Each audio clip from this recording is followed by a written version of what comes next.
The Seder. We are continuing Unit 9 for the Menucha of Surname Dagmar Sur Moses Montefiore. We discussed so far the Unit 10. Unit 10. I'm still in Unit 9 and I'm traumatized, I think. We were talking about the differences between Shmita and Masrot. When it comes to Masrot, so the Braita, let's just read the Braita again. The Braita at the top of the page, the Tosefta says, so what we know is that if our baseline is Hilchot Masrot, maybe Shvit will have to machmir more, right? According to the Ridvaz, we'll have to machmir a lot. According to Mari Kurkus, we might have to machmir a lot more and include many more things in Kedushat Shvit than in Masrot. According to Ridvaz, difference would only be things that you could include in the context of Lachem Lochla. So that would be their machloket. By the way, you said, isn't everything flammable in the end? So my answer is Pesach is coming, and I want to just warn everyone about what is a very common mistake people make in their fires there when they do the Biur Chametz. So I don't know. That's not a mistake. No, that's not a mistake. That's a mitzvah. Halach Moshe Sinai. Plastic bags, but worse, flour. So it's a double mistake. First of all, flour. What? Not flowers, flour. What? Kemach. Regular kemach. Why are you making a face? Oh, so the first mistake is not chametz. First mistake is not chametz. So don't throw it out. Don't throw it out. Those are choshesh. Maybe if you have flour in the fridge or the freezer, if it would be chametz, it would spoil, it would rot. Now, if you could choshesh that if you have it in the freezer and it already got wet, so maybe you want to do it in the mechirat chametz. One thing you definitely do not want to do is throw the flour over your flame, because just put it out. It doesn't really. So. I'm sorry. Throw the flour over what? I didn't hear you. You don't want to throw your flour over your flame. Oh yeah, right. Yeah, if you have right.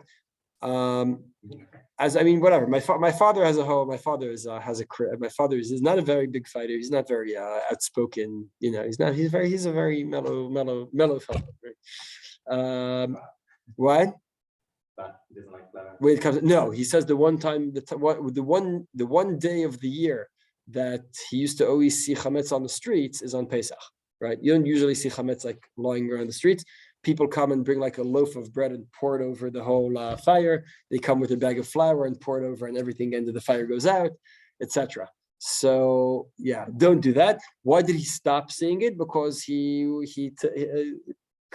shah chamishit, he goes out and burns everyone else's chametz because he knows otherwise it doesn't happen. He goes to they have like 3 spots in the neighborhood where they have the servat chametz. He makes sure that the chametz actually gets burnt because otherwise it's just there. People just throw it and whatever. Anyway, so you ask, is everything flammable? Not everything is flammable. Flour isn't flammable, right? Consider. Just one example. Anyway, speaking of flour, Mishnah in Truvot says mulsan mutal, meaning it's no longer kadosh. The mulsan is I forgot to look all these words up. What's the mulsan? It's the brown bit. What?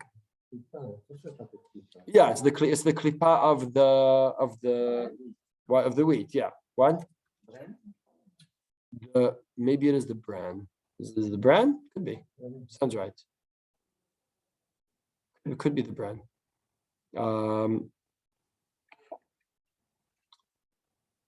That's funny. Okay. I tried looking it up quickly, but Morphix does not know this word. Anyway, Subin Shel Chadashon says Subin is the brand. The Mulsan is mamash the what? The Mulsan is mamash part is the stuff that only the hemot eat. Yeah, the cows eat. The Subin is the bran. What? The chaff. Yeah, the Mulsan is the chaff. The Subin, so the chaff has no kedusha. You give it with the masrot. You can give the whole thing, but the chaff is nothing. Subin. The branch של חדשות אסורות של ישנות מותר, because that's what makes it whole wheat, right? So it is edible, right? If you dry it out properly, so it is edible. Meaning you're allowed to be normal when it comes to truma, because what happens? You're gonna go to the kohen and say, here, I brought you a bouquet of wheat, right? And now what's he gonna have to do? He's gonna have to go through the whole processing, right? He's gonna have to process it. He'll end up with the bran, with the chaff, with the flour, and he says, but that can't touch anything, right? Okay, the chaff you can get rid of, fine, thanks. What about the bran? I don't want, it's too heavy, right? It's too heavy as is, right? Am I allowed to sift it? Is he allowed to sift it? Not to sift finely, to sift to make what they call 70%. Times have changed. Like now, probably you wouldn't. So it's a good question because I know, but there's still a question of how prevalent that is. And I'm not sure. You're right. Yeah, we never buy white flour in our house, but I don't what. Not that, like people work really hard for centuries to make pure white flour. Right. And now you pay 3 times the price for the whole wheat, right? That's kacha. So you have to do it normally. What is normally? I don't know. Whatever was normal there. The next bit, what happens if I want to create solet? So I want to create a cleaner, a finer flour, right? So that's not normal. So basically what they're saying is you're allowed to, let's say they were using, right? Are you familiar with whole wheat? And you have like the 70%, 50%, whatever, right? There's a certain percentage of the brand that you leave in. So as Rafi was saying, those are, boutiqued and very precise. And there was normal, 40%, 70%, whatever, somewhere in that range is probably normal, right? You do some kind of sifting so it won't be too heavy, but you wouldn't go crazy. In the Mikdash, you take 13 napot, right? 13, what's the word? Sieves? Yeah, with 13 separate things, so you could get fine white flour, right? But most normal people did it once, twice. That's it. Now, what happens if you want to do it 6 times? Not 36, 3 or 6 times. So he says you're not allowed to get rid of the rest. And this is the makor of the Shmita bin. Well, the Meiser bin. But right, we're talking the Truma bin here. Sorry, the Truma bin, right? The Truma bin comes from here. You're not allowed to throw the rest of the flour out because it's kadosh. So we learned 2 things here, l'chora. One is you're allowed to be normal, right? But you can't be a feinschmecker. I mean, you're allowed to be a feinschmecker, just then you're gonna have a Truma bin, right? Or Shmita bin, in our case, right? So if we'll accept the assumption when it comes to food, you could extrapolate from the halachot of Trumot u'Maasrot to Shmita. This would mean that when it comes to sifting flour, for example, Shmita flour, which doesn't exist, but put that aside, right?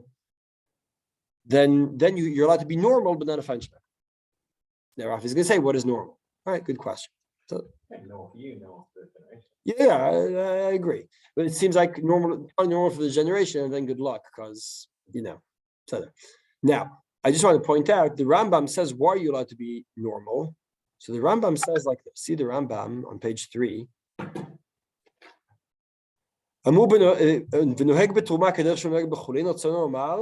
שמותר לנטות לתרומה והשליך מן התינופת כל מה שאינו ראוי לאכילה. So why are you allowed to throw the rest aside? Why are you allowed to throw the rest out? Because it's not ראוי לאכילה. Right? Interesting, right? And in the next bit, hamsalet. Sorry, actually one line behind. Undo that. אם לקח שאה חיטים והוציא מהם קו או קביים סולת, לא ישליך השאר מפני שהוא ראוי לאכילה. So what is the criteria according to the Rambam? What's edible? If it's edible, you have to eat it. That's what it's called edible, right? The Rambam, you see, I also bolded the Rambam in the halacha, same thing, right? Depends on the ro'il achila. It's ro'il achila. You have to put it aside, right? Right. So no one else is allowed to, right? So you can't be normal. According to Rambam, you could read it.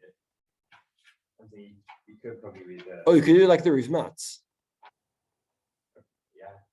right? Right. I saw you were saying. I saw that's where you were going, right? The word Rivmatz says, Rivmatz on the Rishon. The Rosh agrees with him, Tosa agrees with him, but he says most concisely, and that's why I chose to add him here. סובין של חדשות כל זמן שהבריות חובטין ורחם על 30 יום שדרכן לאחר. שלושה מותרים לזרים לאכילה שאין דרכן לאחר. It goes, it depends on, right?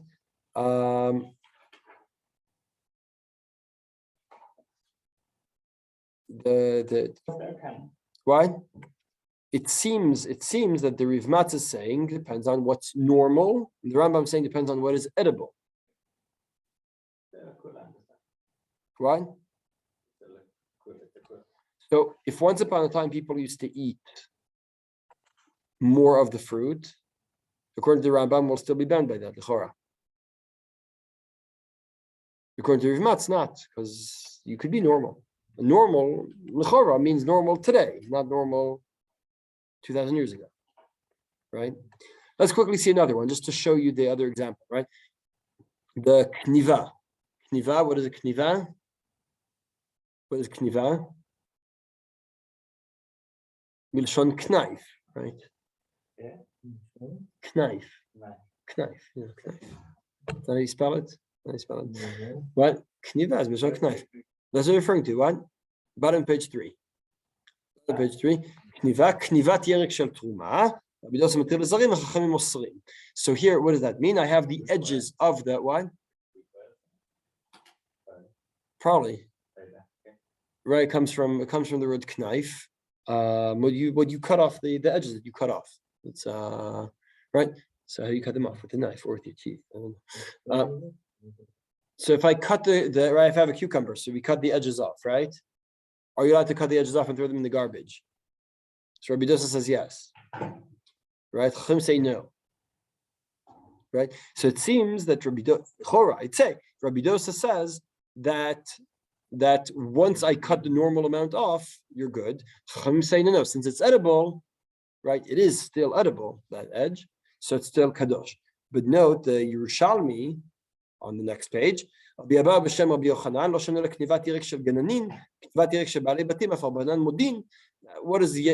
and Baalei Batim?